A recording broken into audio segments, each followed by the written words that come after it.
Okay, so this is how I use the Beatstep Pro with the Prophet Rev2 and the DFAM, and generally the URF.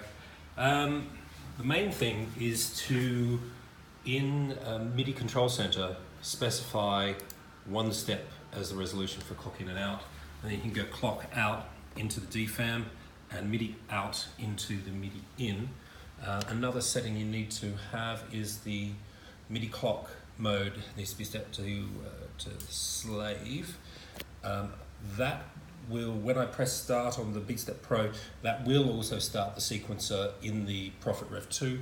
If I don't want that to happen, I could set it to slave, no start stop, which is quite useful if you've got a patch that has an internal sequence programmed, but you don't want to use it, you want to use a sequence from Beatstep Pro. I'll use that setting quite often. But for this instance, let's start with something that's 110 beats a minute. There's a patch here which is sort of like a hi-hat type thing, and then there is a start, there is a sequence in the Rev2 which will hopefully trigger.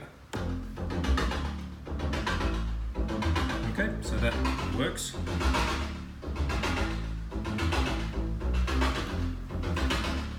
So I can then start that again, ramp tempo up,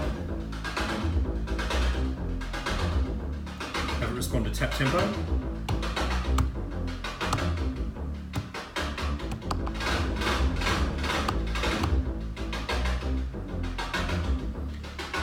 If I then want to go into globals and to have that not respond, so the sequencer now in the Rev2 will not start, it'll just trigger the sequence here, and I can then go in program notes.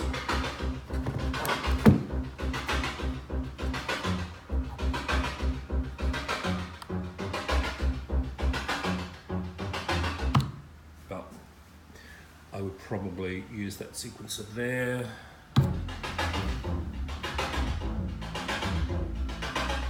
Could use both in theory. Yeah, so that pretty much describes how I use it. I've never tried going MIDI out into the Beatstep Pro and then having the output of the clock out going into the DFAM. Not sure if that would work as smoothly. It works really well with the Beatstep Pro. I could give it a go, I guess, although not now.